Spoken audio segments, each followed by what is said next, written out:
இயற்கையான டேட்ஸ், பாதாம், பிஸ்தா, cash and honey கொண்டு தயாரிக்கப்பட்ட lion date nut bites. Velammal engineering college, artificial intelligence and data science. Admissions open for 2026.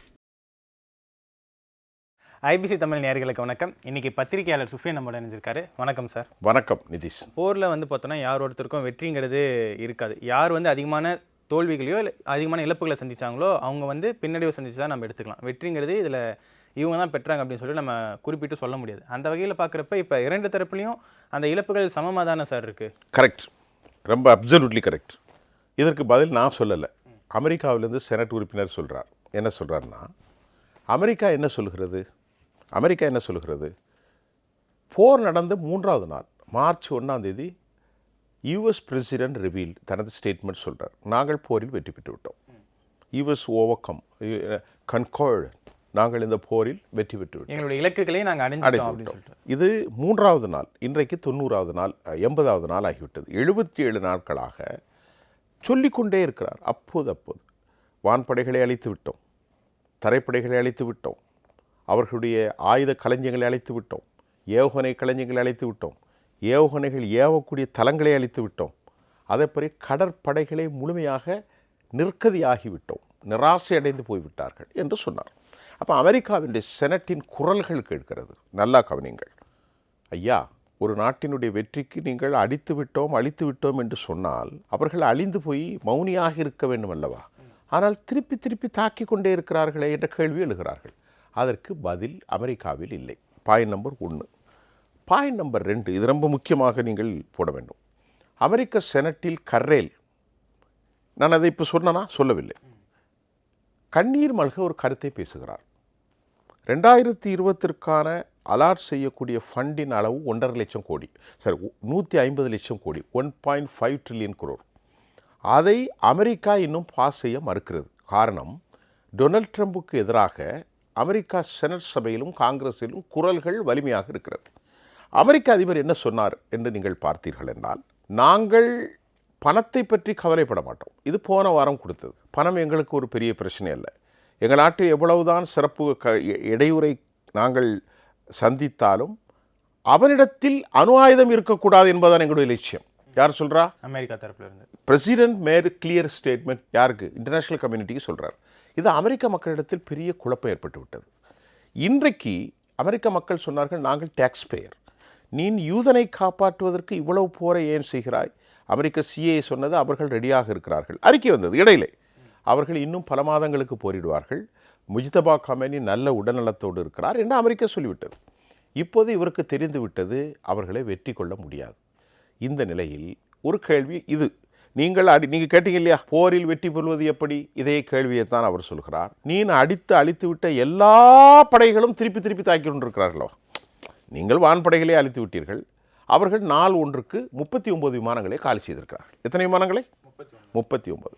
அதில் இப்போ லாஸ்ட்டாக KC-46A டேங்கர் விமானங்கள் வானிலிருந்து பெட்ரோல் பம்ப் உள்ளது. அடுத்து KC-135 சுல்தான் ஏர்பேஸில் மிக முக்கியமாக அவர்கள் காலி செய்தார்கள். F-35 காலி பண்ணார்கள், F-16 ஈகிள் காலி செய்தார்கள். இப்படி 39 விமானங்கள். இதனுடைய மொத்த பணம் பல $1 மில்லியன். அதுதான் கேட்கிறார்கள். ஹெகாமி வானாதிக்கத்தை வைத்து கொண்டிருந்து ஏர் சுப்பீரியரை வைத்து கொண்டதை இப்பொழுது ஈரான் காலி செய்து விட்டதே. 39 விமானங்கள் காலியாகிவிட்டது. இரண்டாவது, அமெரிக்க படைகள் ஆப்ரஹாம் லிங்கனிலிருந்து USS Gerald Ford, USS Carl Vinson, USS Bush, USS Tripoli, எல்லா கப்பலும் இப்பொழுது எங்கே வந்ததையா? வந்த கப்பல் எங்கே? இப்போ எல்லாம் திரும்பி போய்விட்டார்கள். ஆனாலும் முற்றுகையில் அமெரிக்கா கப்பல்கள் ஈடுபட்டு எங்கே இருக்கிறது? இன்டர்நேஷனல் கம்யூனிட்டியில் இருக்காங்க, இங்கே இல்லை. ஹெர்மூஸ்க்குள்ளே வரல, அவர்கள் சர்வதேச பார்டரில் நிற்கிறாங்க. ஹெர்மூஸுக்கு உள்ளே வந்தால் காலி. அமெரிக்க கப்பல்களுக்கு உள்ளே சென்றால் இன்சூரன்ஸ் கம்பெனிகள் அனுமதிக்க மாட்டோம், ஏன்னா அந்த கம்பெனி காலியாயிரும், கப்பலை காலி பண்ணிடுவாங்க. அடுத்து கர்கு தீவுக்குள்ளே இறங்க போகிறாங்கன்னு சொன்னாங்க. உங்களுக்கு தெரியும், இங்கே கூட பேசியிருக்கேன், தரைப்படை நாங்கள் உள்ளே போகிறோம், அமெரிக்காவுடைய எலைட் ஃபோர்ஸ் இறங்க போகிறாங்க. அவங்க சொன்னார்கள், வி ஹவ் பீன் வெயிட்டிங், நாங்கள் காத்திருக்கிறோம், வாருங்கள். இறங்கினார்களா? இறங்கவில்லை. சரி, இதெல்லாம் நான் பழைய செய்தியை உங்களுக்கு தொகுத்து சொல்கிறேன், மக்களுக்கு அப்போ தான் புரியும். முதல் செய்தி என்ன? எபிக் ஃபியூரி டோட்டலாக ஃபெயில்ட் ஆயிட்டு. அதுதான் இப்போ தான் நடந்துக்கிட்டு இருக்கு. அடுத்து என்ன சொன்னாங்க? உடனே ப்ராஜெக்ட் ஃப்ரீடம் ப்ராஜெக்ட் ஃப்ரீடம்னு ஒன்று ஆரம்பிச்சாங்க, ஞாபகம் இருக்கா? ஞாபகம் இருக்கு சார். ஆர்மோஸை வந்து நாங்கள் அது எத்தனை மணி நேரம் நடந்துச்சு? only 36 hours. அதையும் அமெரிக்கா கைவிட்டுருச்சு. Get rid everything, get rid எல்லாம் கைவிடப்பட்டது. அமெரிக்கா வருகிறது, நாங்கள் அடுத்த ப்ராஜெக்ட் ஃப்ரீடம். யார்? the proclamation was being made, he was the president. what he said, international கம்யூனிட்டிக்கு எல்லாமே கிளீனாக இருக்குது. என்ன சொன்னார்கள்? ப்ராஜெக்ட் ஃப்ரீடத்தின் மூலம் 15,000 போர் வீரர்கள், அவர்களை பாதுகாப்பதற்கு 200க்கும் மேற்பட்ட அமெரிக்க F-Series கப்பல், ஏர் டிஃபென்ஸ் சிஸ்டம் எல்லாம். ஈரான் வந்ததை பற்றி எதுவுமே கட்டுக்கிடலை. 36 மணி நேரத்தில் இந்த படைகளும் கப்பல்களும் 20 கப்பல்கள் நின்றது, அதில் 10 டெஸ்ட்ராயர்ஸ். இவ்வளவு கப்பல்கள், இத்தனை போர் வீரர்கள், இத்தனை போர் விமானங்கள் வந்து 36 மணி நேரத்தில் என்ன ஆச்சுன்னே தெரில. இப்போது நேற்று அறிவித்திருக்கிறார், நேற்றில் ஒரு 2 நாளைக்கு முன்னாடி, epic fury T0 to be continue.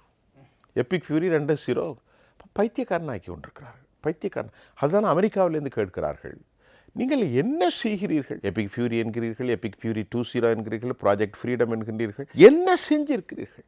இப்பொழுது சீனாவிடத்திலே போய் உட்கார்ந்து, நேற்று பாகிஸ்தானுடைய என்வே, அவர் பேர் எனக்கு முஹாஜிர் முஜ்தபா என்று தெரியவில்லை, அவர் திடீரென அங்கே லேண்ட் ஆகிட்டார். எங்கே போய்? தெஹ்ரானில். பேச்சுவார்த்தைக்கு போப்பா, எப்படியாவது பேச்சை விட்டுரு, நவம்பர் மாதம் எலெக்ஷன் வருது, கையில் பணம் இல்லை. இப்போ கண்ணீர் வடிக்கிற செய்தி நான் சொன்னமில்லை, நீங்கள் பணம் ஒதுக்கவில்லை என்றால் நாம் சிக்கப்பட்டு கொண்டு விடுவோம் என்று கர்லே கண்ணீர் வடிக்கிறார். அமெரிக்காவுடைய நேவியினுடைய ஆர்மி ஜூலை மாதத்திற்கான பணம் ஒதுக்கப்படவில்லை. அமெரிக்காவினுடைய கப்பல் ஓட்டுகிற செயின்ஸ் மாலுமிகள் இடமாற்றம் செய்யப்பட போகிறார்கள். அவர்களுக்கான போனஸ் தொகை கொடுக்கப்பட முடியாத அளவிற்கு அமெரிக்கா பெரும் பண சிக்கலில் இருக்கிறது. இப்பொழுது சொல்லுங்கள், இந்த போரில் வெற்றி பெற்றது யார், தோல்வியுற்றது யார்? நான் சொல்லவில்லை, நான் ஒரு தொகுப்பாளனாக நீங்கள் கேட்ட கேள்விகள் அனைத்திற்கும் பதில் சொல்லிவிட்டேன். தைவான் விவகாரத்தில் அங்கே ஒன்றும் சொல்லவில்லை, அவர் சொல்லிவிட்டார். தைவான் விவகாரத்தில் அவங்க சொன்னதெல்லாம் இவர்கள் எந்த அக்ரிமெண்ட்டும் போடவில்லை. இப்போ என்விடியா அந்த கம்பெனிகள் கூட அக்ரிமெண்ட் கூட கேன்சல் பண்ணிட்டாங்க அப்படின்னு சொல்லப்பட்டிருக்கு. அப்போ அங்கேயும் நடக்கவில்லை, ஈரானோடும் நடக்கவில்லை, அதே போன்று யுக்ரைன் போர் விஷயத்திலும் நடக்கவில்லை. இப்பொழுது அவருக்கு என்னவென்றால் கடைசியாக ஸ்டெப் டவுன் வந்து லாஸ்ட் மூமெண்ட், ரெண்டும் குழப்புது எனக்கு. நேற்று சொன்னார் அவருடைய தேசிய சொத்தாக வைத்து போகட்டும் என்று சொன்னார். அதற்கு முன்னால் சொல்கிறார் 20 வருஷமாவது எழுதி கொடுங்க. எதை? ஈரானை 20 இயர்ஸ் நான் என்ரீச் பண்ண மாட்டேன். இப்போ வைக்கவே கூடாதுன்னு சொன்னவன் இப்போ என்ன சொல்கிறாரு? 20 வருஷத்துக்கு நீங்கள் அதை செறிவூட்டக்கூடாது என்று எழுதி கொடுக்குறார்.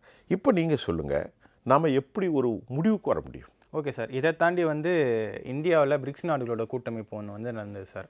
ஸோ இதில் வந்து ரஷ்யாவும் பங்கேற்றுக்கிட்டாங்க, ஈரானும் பங்கேற்றாங்க, யுஏயும் பங்கேற்றுக்கிட்டாங்க. ஸோ இந்த நாடுகள் பரஸ்பரம் பேசும்போது இந்த ஈரான் விவகாரத்தில் யுஏயும் ஈரானும் அவங்க 2 பேரும் மாறுபட்ட ஒரு கருத்தை வந்து தெரிவிச்சிருக்காங்க சார். அது என்ன சார் கருத்து தெரிவித்தாங்க, அது எப்படி சார் பார்க்குறீங்க? இல்லை, அதாவது மாறுபட்ட கருத்து என்பது கடுமையான வாதம் நடந்தது. இதுவரைக்கும் அப்படி ஒன்றும் நடந்ததில்லை. யாருக்கும்? ஈரானுக்கும் யுனைடெட் அரபு எமிரேட்ஸுக்கும். அந்த தகவல்களை நான் முன்னமே உங்களுக்கு நான் சொல்லிவிட்டேன். இப்போது ஈரான் விவகாரத்தில் யுனைடெட் அரபு எமிரேட்ஸ் அமெரிக்காவுடைய குரலாகத்தான் பேசும். இப்போது அவர்கள் என்ன சொன்னார்கள் என்று சொன்னால், உலக அளவில் இவ்வளவு பெரிய பொருளாதார நெருக்கடி வந்திருக்கிறது, அதை திறந்து விட வேண்டும், நீங்கள் தான் காரணம் என்பது நேரடியாக குற்றம் சாட்டினார். யார்? டெல்லியினுடைய பிரிக்ஸ் மாநாட்டில். இப்போ இது சம்பந்தமாக அவர்களுக்குள்ள ஆர்குமெண்ட் போனது. அப்பாஸ் அராக்சி வந்தார்கள், இதுவரைக்கும் இப்படி ஒரு ஆர்குமெண்ட் நடந்தது இல்லை என்று சொல்லக்கூடிய அளவிற்கு. ஆனால் ஈரான் என்ன சொன்னது? நீங்கள் ஒட்டுமொத்தமாக அரபுகளை அடிமைப்படுத்துவதற்கான அதை சொல்லாமல் சொல்கிறார்கள். மேலாதிக்கத்தை நாங்கள் ஒடுக்குவதற்குத்தான் வந்திருக்கிறோமோ தவிர உலக பொருளாதாரம் முடங்குவது எங்களுக்கும் சிரமம்தான். யார் சொல்கிறா? ஈரான் தெளிவாக சொல்லிட்டாங்க, நாங்கள் ஒருபோதும் மூடவில்லை, திறந்துதானே இருக்கிறது. இப்போ அவர்கள் மூடவில்லை, கப்பல்கள் செல்லலாம். இப்போ ஜப்பான் பணத்தை கொடுத்துட்டு போகிறான்ல, இப்போ ஜப்பான் பணத்தை கொடுத்துட்டு போகிறான், மற்ற நாடுகளும் பணத்தை கொடுத்து போயிட்டு இருக்காங்க. நல்லா கவனிங்க. அப்போது எங்கே பிரச்சனை வருதுன்னா, ஹெர்மூஸ் வளைகுடாவிலிருந்து சரக்கை ஏற்றி கொண்டு செல்லுகின்ற போது இன்டர்நேஷ்னல் பார்டர் போகும்ல, அங்கே அமெரிக்கா மடக்குது. இப்போ ஈரான் கேட்குது யுனைடெட் அரபு எமிரேட்ஸில், நாங்கள் எங்கடா மூடி வச்சுருக்கோன்னு கேட்குது. டெல்லியில் நடந்த குழப்பம் இது, அதை மட்டும் பேசுவோம். டெல்லியில் கேட்குது, ஈரான் கேட்குறாங்க, நாங்கள் எங்கே மூடி வச்சுருக்கோம்? ஹெர்மூஸில் யாருமே போகக்கூடாது அப்படின்னு சொன்னால் தான் மூடி வச்சுருக்கோம். நாங்கள் எங்களுடைய வறுமைக்காக, எங்களுடைய சிரமத்துக்காக கட்டணத்தை நியமிக்கிறோம். இங்கே சுங்க கட்டணம் போடுறோம்ல, அதை நாங்கள் போடுகிறோம். இப்போது மற்ற எல்லா நாடுகளும் கொடுத்து போக தயாராகிவிட்டார்கள். எங்க எல்லா நாடுகளும் போக தயாராகிட்டார்கள். இந்த விவகாரத்தில் சீன கப்பல்களுக்கு அவர்கள் ப்ரியாரிட்டைஸ் கொடுக்குறாங்க. நம்ம ஏற்கனவே பலமுறை போட்டிருக்கோம், அது டாலரில் வரக்கூடாது, அது எதில் வரணும், யுவானில் தான் செய்யணும்னு சொல்லியிருக்கிறாங்க. ஆக இந்த விதமான மோதல்கள் யுனைடெட் அரபு எமிரேட்ஸுக்கும் ஈரானுக்கும் அங்கே நடந்தது. எங்கே? டெல்லியில். நமது பிரதமர் அவர்கள் கிளீனாக அவர் இல்லை. அவர் இருந்தாரா? அவர் வந்து 5 நாடுகளுக்கான அவர் அழகான வேலையை அவர் பார்த்து கொண்டிருக்கிறார். அவர் ஜாலியாக சுற்றி கொண்டிருக்கிறார். அவர் வேலையை அவர் செய்து கொண்டிருப்பார். நம்முடைய பிரதமர் அவர்கள் ஜி அவர்கள் எப்பொழுதும் அப்படித்தானே.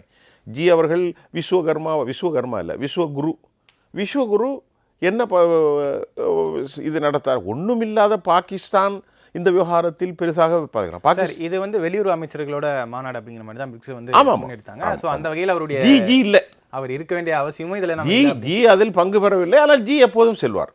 ஜியை பற்றி ஒரு விஷயம் சொல்கிறேன் சார். ஜி என்ன, இந்தியாவே ஒரு 10 வருஷத்துக்கு முன்னாடி 9 வருஷத்துக்கு முன்னாடி குழப்பத்தில் இருக்குது. நல்லா கவனித்துக் கொள்ளுங்கள். என்ன குழப்பம்? ஜி என்ன செய்கிறார்? ராத்திரி 8 மணிக்கு பேசுகிறார். என்ன பேசுனார்? டிமானிட்டைசேஷனுக்கு போகிறீங்க, உங்கள் கையில் இருக்க பைசாலாம் தெரியலாதுண்டு. இப்போ நான் ஒரு 500 ரூபா வைத்திருக்கிறேன். என் பிள்ளை கல்யாணத்துக்கு போயிட்டுருக்கான் ஒரு தகப்பேன். ஏடா காலையில் மாலைக்காரன் எல்லாரும் வருவான். இப்போ ஒரு 500 ரூபா, இது இந்திய ரூபா தானே, இப்போ 500 ரூபா, இதெல்லாம் செல்லாது என்று அறிவிக்கிறார் ஜி. எல்லாரும் கண்ணீர் ஒடிக்கிறார்கள். ஏன்னா காலையில் கல்யாணம் வச்சிருக்கு, நைட்டு ஆப்கோ ஜாத்தி ஹே, உடனே பத்திரிக்காரன் வராங்க, ஜி என்ன ஆகிவிட்டது? உடனே ஜி சொல்கிறார், 50 நாட்கள் நீங்கள் போய்விட்டு வாருங்கள். யார்? எத்தனை 50 நாள் சார் ஆச்சு? சார் எத்தனை 50 நாள் ஆச்சு? நீங்கள் இன்டர்நேஷனல் கேட்டால் இதை சொல்லி முடிச்சிடுவோம். இதுக்கு செய்தி ரிலேட்டடா இல்லையா? ரிலேட்டட் தான் சார். அது இப்போ நடந்துக்கிற சுச்சுவேஷனுக்கு அது ரொம்ப ரிலேட் ஆகுது. அப்போ ஜி என்ன சொன்னார்? 2013 56 ரூபா. 2013 டியூரிங் தி எலெக்ஷன் கேம்பிங்ல he made very clear statement. என்ன சொன்னார் தெரியுமா? 56 ரூபா, நான் வந்தால் 60 ரூபா. இன்னைக்கு எவ்வளோ தெரியுமா? ஜி 96 ரூபா. 96 ரூபான்னு என்ன தெரியுமா? சொல்லிடுறேன். இந்த செல்ஃபோன் இருக்குல்ல சார், இந்த செல்ஃபோனை 2013 56 ரூபா கொடுத்தா அமெரிக்காவில் 23 சார், 2013 சொல்கிறேன். 2013 நம்ம 56 ரூபா கொடுத்து காங்கிரஸ் கவர்மெண்ட்டில் வாங்கலாம். இந்திய பணம் எவ்வளோ கொடுக்குறோம்? 2013 காங்கிரஸ் கவர்மெண்ட்டில் 56 ரூபா கொடுத்தா $1, இது $1 வைங்களேன். அமெரிக்காக்காரன் இது எனக்கு $1. அப்போ நம்ம இங்கேருந்து 56 ரூபா கொடுத்து வாங்கிடலாம். இப்போ எவ்வளோ கொடுக்கணும்? 96 ரூபா. 96 ரூபா. அப்போ 56 பெருசா 96 பெருசா? அப்போது ஜி என்ன சொல்கிறாரு? மக்களே தங்கம் வாங்கக்கூடாது. ஏன்பா வாங்கக்கூடாது? 7 கண்டிஷன் போட்டார் தெரியுமில்ல? தெரியும் சார். தங்கம் வாங்கக்கூடாது, வெளிநாடு பயணங்கள், ஜி சொல்கிறாரு மக்களே வெளிநாட்டுக்கு போகக்கூடாது, மக்களே நீங்கள் பைக்கில் போங்க. ஜியுடைய முதலமைச்சர் எல்லாம் பைக்கில் போகிறான். நல்லா கவனிங்க. நீங்கள் இம்போர்ட் பண்ணுங்காதுங்க, எல்லாம் இந்தியாவில் சுதேசியாக இருங்க. ஜி என்னப்பா நாடு, என்ன நாடு? அவன் மன்மோகன் சிங் கொடுத்துட்டு போகும்போது 55 லட்சம் கடன் கொடுத்தாங்க. இன்றைக்கி எவ்வளோ கடன்? 225 லட்சம் கோடி கடன். நல்லா புரிந்து கொள்ளுங்கள். டிமானிட்டைசேஷன் வந்தன, வாட் வாஸ் ஹேப்பன்? என்ன நடந்துச்சு? Nothing will happen. கருப்பு பணத்தை மீட்டு எடுத்து எங்க மீட்டாரு? சரி, எங்க சார் மீட்டாரு? நான் கருப்பு பணத்தை நான் கேட்கறது பொருளாதார ரீதியாக பார்க்குறேன். பொருளாதார ரீதியாக இப்போ நிறைய சிக்கல் தான் சார். இப்போ நம்ம இந்தியா இருக்காங்க, அதுக்காக தான் யுஏஇ கூட அவர் வந்து ஒரு அக்ரிமெண்ட்டையும் போட்டிருக்காரு. இப்போ அடுத்து நெதர்லாந்து போயிருக்காரு, அங்கேயும் சில ஜி போறாரு, அங்கே ட்ரம்ஸ் அடிப்பார், அதெல்லாம் ஒரு விஷயம். நான் என்ன கேட்கேன், ஜி நீங்கள் எங்கே வேணாலும் போங்க ஜி, விலைவாசி 60 ரூபா பருப்பு ஜி, இன்னைக்கு 120 ரூபா ஜி. நல்லா கேளுங்க.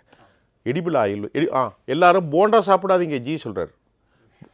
போண்டா சாப்பிடாதீங்க, வடை சாப்பிடாதீங்க, முறுக்கு பொரியாங்க. என்ன எண்ணெய் விலை? எண்ணெயெல்லாம் நம்ம அங்கேருந்து தான் இறக்குறோம். எந்த எண்ணெய் வந்து நம்ம பொரிக்கிற எண்ணெயும் அங்கேருந்து தான் வருது. ஆயில் ஊற்றுற எண்ணெயும் இங்கே வருது. நமக்கு எவ்வளோ தெரியுமா? அப்போ ஜி சொல்கிறாங்க, டக்குன்னு சொல்லிடுறேன். முதலாவதாக தங்கம் வாங்காதீர்கள்.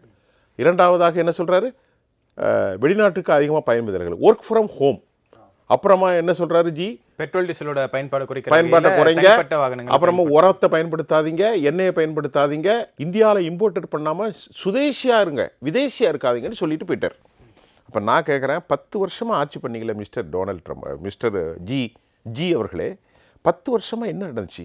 10 வருஷமாக டாலர் விலை ஏறிட்ட, 10 வருஷமாக விலைவாசி ஏறிட்ட, 10 வருஷமாக இன்ஃப்ளேஷன் ஆகிட்ட. இந்தியாவில் மட்டும் இந்த விலைவாசி எதிர்கொள்ள சார், உலகில் இருக்கக்கூடிய எல்லா நாடுகளும் எதிர்கொண்டு தான் இருக்காங்க. பக்கத்தில் இருக்கக்கூடிய பாகிஸ்தானா இருக்கட்டும், இலங்கையா இருக்கட்டும், வங்கதேசமா இருக்கட்டும், எல்லா நாடுகளும் sir I accepted sir, I accepted. ஆனால் இந்திய டாலர் ஏன் சார் நீங்கள் நிலைப்படுத்தலை? அது நம்ம பிரச்சனை. இந்திய ரூபாயோட மதிப்பு, இந்திய ரூபாயின் மதிப்பை நீங்கள் ஏன் சார் 60 ரூபாய்க்கு வரல? நான் கேட்குற பதில். சரி சார், ஜி சொன்னாங்கட இன்னைக்கு உலகத்தில் இன்னைக்கு வந்து 120 ரூபா ஆயிடுச்சு சார் டாலரு. ஜி சொன்னார், நான் என்ன செய்ய முடியும்? பெட்ரோல் கம்பெனிகள் பாரத் அல்லது இந்தியன் ஆயில் கம்பெனிகள் உயர்த்தி விட்டாரு, ஜி எஸ்கேப் ஆயிட்டார். சார் இப்போ நேற்றைக்கு வந்து பார்த்தோன்னா ஏற்றுமதிக்கு மீதும் எக்ஸ்ட்ரா வரி போட்டிருக்காங்க. ஸோ அந்த ஒரு நடவடிக்கையை குறைச்சி இந்தியாவில் இருக்கக்கூடிய இந்த ஜி புறப்பட்டு போனவனு தான் பெட்ரோல் ஏறுது.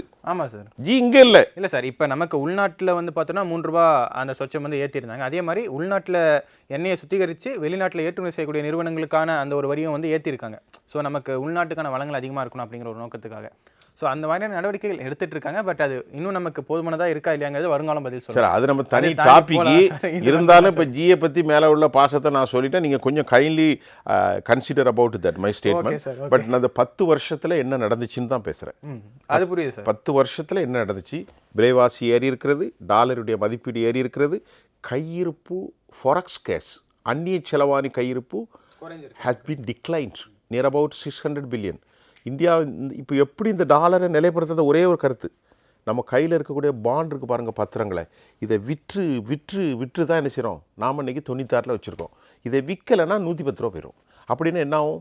கேன்சருக்குள்ளே மருந்து, பேர்காலத்துக்குரிய மருந்து, அடிப்படை ப்ரெஷர், சுகருக்குள்ள மருந்து எல்லாமே இம்போர்ட் தான் பண்ணுறோம். நாம் இங்கே மருந்து சம்பாதிக்கிறோமே, நம்ம வந்து அறிவுபூர்வமாக இல்லை, அவங்க கொடுக்குற ஃபார்மேட்டை யூஸ் பண்ணி இங்கேருந்து எக்ஸ்போர்ட் பண்ணுறோம். எல்லாம் அப்படித்தான் போகிறது. அமெரிக்கா நம்மை முழுமையாக அடிமைப்படுத்தி கொண்டிருக்கிறது. அமெரிக்காவுக்கு நாம் எதுவும் கேட்கவில்லை. சிறு நாடுகள்லாம் தன்னிச்சையாக இருக்கின்ற போது நாம் எதுக்கு 40% 37% இம்போர்ட் பண்ணிக்கிட்டு இருங்க. சோவியத்திலேருந்து இப்போ நம்ம குறைஞ்சிருக்கோம், 20% ஆக்கிட்டோம். இப்பொழுது ஈரான் நமக்கு எண்ணெய் தருவதற்கு வசதியாக வருகிறது. இப்போ அதுக்கு தயாராக இருக்கிறதா சொல்லியிருக்காங்க. ஆனால் ஜிக்கு நான் ஏன் சொல்கிறேன்னா, ஜி தான் அடுத்தடுத்து வரக்கூடிய வாய்ப்பு இருக்குது. ஜிக்கு எதிராக எவனும் உஷாராக இல்லை, எல்லாம் விளங்காமல் போயிட்டுருக்கு. அதனால் ஜி கையில் தான் உண்மையான ஒரு அரசாட்சி இருக்குது.